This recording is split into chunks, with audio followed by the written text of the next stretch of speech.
UGC को हमारे university की क्वालिटी पे ज़्यादा ध्यान देना चाहिए। एकता का माहौल थोड़ा गड़बड़ होगा, भविष्य के लिए घातक हो सकता है। दुष्परिणाम इसके यूजीसी का जो गाइडलाइंस है, ये गाइडलाइंस दरार पैदा करता है दो समाज के बीच में। इस एक्ट के मैं अगेंस्ट यहाँ पर एक बिल लाकर थोपने की कोशिश की गई है। जो उसका काम है वो नहीं कर रही है। जी, आज हम सभी विद्यार्थी हैं, ये भी आज हमारे बीच एक विमर्श का विषय खड़ा हो गया है।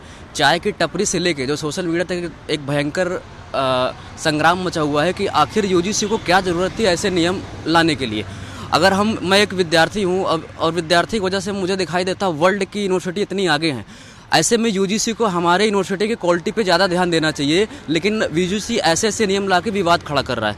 हम देखते हैं यूजीसी के जो 2012 का नियम था उसको आउटडेटेड किया गया है। उसमें एक इक्विटी सेल बनाया गया है उसमें बवाल इसलिए मचा क्योंकि उसमें ओबीसी को जोड़ दिया गया है। यूजीसी ने इक्विटी सेल बनाया है। अब इससे पता चलता है कि उसने पहले ही एक कैटेगरी को मान लिया कि वो इनइक्वालिटी करेगी अन्य के साथ, तो वो खुद भेदभाव कर रही है। और हमारे यूनिवर्सिटी में जब एंटी रैगिंग सेल बना हुआ है जिसका काम है किसी भी छात्र के साथ अगर भेदभाव कुछ भी गलत होता है तो उसका सल्यूशन करे, तो ऐसे में नियम लाने का कोई मतलब नहीं बनता।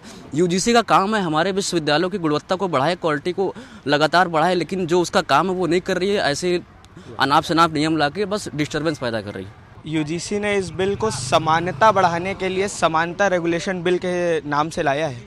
इसमें समानता से ज़्यादा एकता और अखंडता पे चोट पहुंचेगी। मुझे ऐसा लगता है इससे विश्वविद्यालय परिसर में ध्रुवीकरण बढ़ेगा। अलग अलग छात्र संगठन, अलग अलग छात्रों के समुदाय ध्रुवीकरण की तरफ ज़्यादा बढ़ते जाएंगे, जिससे विश्वविद्यालय की एवं उच्चतम शिक्षा के जितने भी संस्थान हैं उनमें एकता का माहौल थोड़ा गड़बड़ होगा। इसमें मुझे ऐसा लगता है कि सरकार को पुनः विचार करना चाहिए और यूजीसी के इस प्रकार के रेगुलेशन से समानता के बारे में तो कम और एकता के बारे में अधिक सोचते हुए इस पे निर्णय लेना होगा जो ज़्यादा उचित होगा, छात्र हित में ज़्यादा वो मानवीय होगा। देखिए, एक छात्र के तौर पे आज तक हम लोग इस यूनिवर्सिटी में पढ़ते आए हैं। जातिगत हिंसा, जातिगत भेदभाव एक समय पे कभी इतिहास हमने पढ़ा है, उसको पूरी तरह से डिनाई नहीं किया जा सकता, रहा होगा, पर बहुत तेज़ी से गिराव देखने को मिला है। और हर छात्र जो हमारे आसपास पढ़ रहा है, कोई भी दोस्ती करने से पहले नाम पूछ के हमने ये नहीं पूछा कि आप किस जाति से आते हो, किस धर्म से आते हो। तो भेदभाव की किसी भी प्रकार की हीन भावना किसी जाति के खिलाफ मेरे ख्याल से हमारे जनरेशन में तो नहीं है। और सरकार ने, फिर भी मैं मानता हूँ कि कुछ जगहों पे, कुछ इंस्टीट्यूशंस में ये होता होगा, लेकिन सरकार ने ये जो बिल लाया है इसका बिल्कुल भी विरोध नहीं है।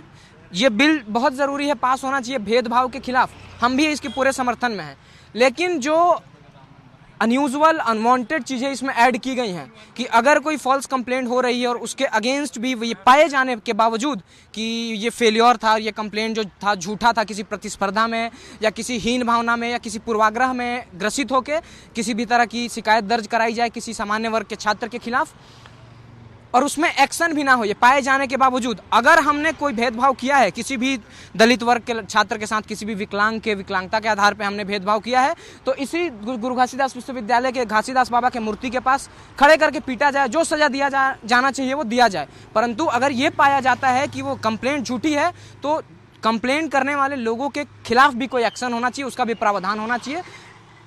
अगर ऐसा नहीं होता है तो ये एक बहुत ही बड़ा हथियार बन जाएगा सामान्य वर्ग के छात्रों के खिलाफ, और ये किसी भी तरह की समानता को पैदा नहीं करेगा बल्कि एक जहर पैदा होगी पूरे समाज में।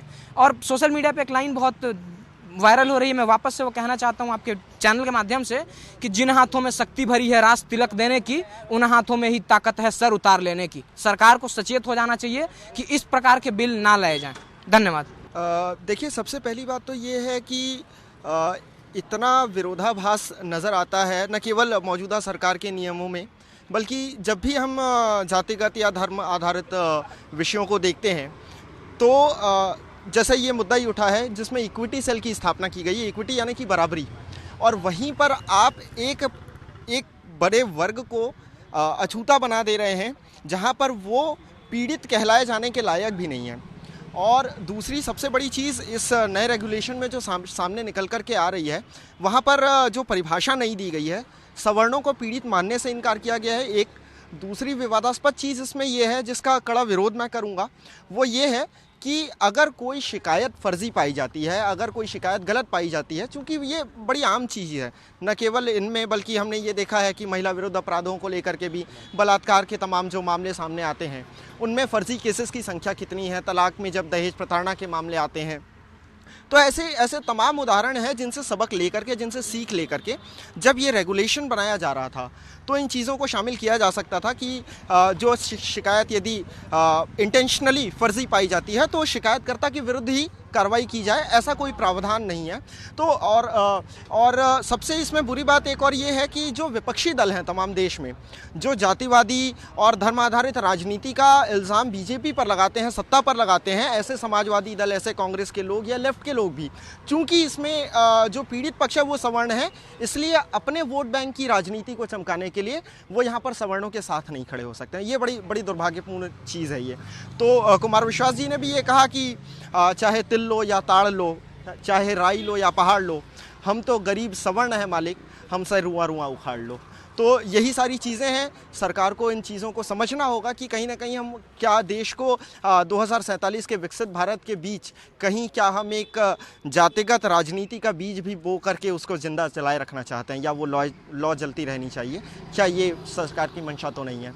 तो यही है, और इन सारी चीज़ों को तमाम बिंदुओं पर सरकार को विचार करके और मुझे लगता है कि सुधार करने की बहुत ज़रूरत है। धन्यवाद। जो ये बदलाव हो रहा है ये कहीं ना कहीं एक पर्टिकुलर कास्टिज़म को ये प्रमोट कर रहा है, क्योंकि पहले भी हमारे साथ, मतलब पहले भी हमारे बीच में बहुत सारे लोग हैं, हम सब साथ मिलकर रहते हैं, लेकिन अगर आप किसी एक पार्टी को अगर आप बिना गलती के सज़ा सुना रहे हैं तो ये साफ ही साफ ये मतलब एक न्याय का उल्लंघन है।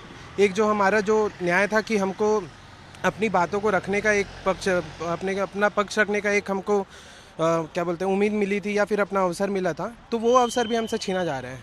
अगर इसमें कोई गलत है तो आप उसकी बात सुनिए, लेकिन अगर कुछ गलत करे तो उसके ऊपर भी आपको एक कानून या नियम बनाना चाहिए कि उसको भी सज़ा मिले, क्योंकि अगर ऐसा आगे बढ़ते रहा तो आगे वाली जनरेशन इसका हमारे विरुद्ध ही इसके मतलब फ़ायदा उठाएगी। बस यही था। आपके माध्यम से पूरे देश भर के जितने आपके व्यूअर्स हैं उनको बताना चाहूँगा कि यूजीसी की जो नई गाइडलाइन है उनमें एक विशेष समुदाय को टारगेट करने का कोशिश किया गया है। इसमें मेरे को लगता है कि संशोधन की फिर से आवश्यकता है। यह संशोधन इसलिए भी ज़रूरी है क्योंकि इसमें जो कंप्लेंट जो जिस छात्र के द्वारा किया जाएगा उस छात्र को तो ना कुछ उसके ऊपर कार्रवाई की जाएगी, लेकिन जिनके ऊपर कंप्लेंट किया जाएगा उनके लिए भविष्य के लिए घातक हो सकता है, दुष्परिणाम इसके हो सकते हैं। देखिए, परिवर्तन संसार का नियम होता है, किंतु अगर परिवर्तन इस प्रकार हो कि परिवर्तन में मैलिशियस इंटेंशन दिखता हो, वो परिवर्तन संसार का नियम नहीं, किंतु वो संसार को नष्ट करने का काम कर सकता है। यूजीसी का जो गाइडलाइंस है, ये गाइडलाइंस दरार पैदा करता है दो समाज के बीच में, एक जो जनरल कैटेगरी के छात्र हैं और वो जो ओबीसी एससी एसटी कैटेगरी के छात्र हैं। मेरा ये कहने का अर्थात ये नहीं है कि मैं इस बात का बढ़ावा दूंगा कि एससी एसटी ओबीसी कैटेगरी के छात्र पर अत्याचार हो, मैं इसका कतई समर्थन नहीं करता, मैं इसके खिलाफ में हूँ। किंतु यूजीसी का जो गाइडलाइंस है, इस गाइडलाइंस को अगर आप पढ़ेंगे तो आप पाएंगे इस गाइडलाइंस में बात की गई है अगर कोई विद्यार्थी फॉल्स कंप्लेन करता है तो उस पर किसी प्रकार की कार्रवाई ना होगी। इवन जिस देश का उच्च न्यायालय इस बात को स्वीकारता हो कि एससी एसटी केस में फॉल्स कंप्लेंट करवाने की संभावनाएं ज़्यादा बढ़ रही है, एससी एसटी केस में एक्विटल की दर 70 to 75% हो, उस देश में अगर फॉल्स कंप्लेंट पर कार्रवाई न की जाए तो बताइए जनरल सामान्य वर्ग की स्थिति क्या होगी। सवाल पैदा होता है और ये गंभीर विषय है।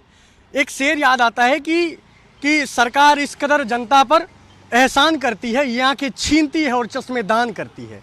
ये आंखें छीन रही है। एक तरफ से आप पाएंगे जब देश में राजनीतिक लहर चलती है तो यहाँ की सरकार कहती है कि बटेंगे तो कटेंगे, एक हैं तो सेफ हैं, इस प्रकार के नारे बुलंद किए जाते हैं। किंतु विश्वविद्यालय के कैंपस में जहाँ शिक्षा में बदलाव की आवश्यकता होनी चाहिए, जहाँ शिक्षकों की कमी पाई जाती है, वहाँ समाज के वर्गों में जाति के नाम पर बांटना कितना हद तक सही है। मैं विधि का छात्र हूँ, मुझे कानून की जानकारी है, मैं लगातार जितने सारे केस लॉ आते हैं उनको पढ़ता हूं, उनका आकलन करता हूं, और जब मैं आकलन करता हूं तो मानिए मेरा हृदय पिघल उठता है। मेरा मार्मिक मन ये कहता है कि एससी एसटी के एक्ट जो एट्रोसिटीज़ को रोकता है, उस एक्ट का इतना दुरुपयोग किया जाना कितना हद तक सही है, और इवन यूसीजी के द्वारा यह नियम लाना कितना हद तक सही है। समान वर्ग का सोचेगा कौन?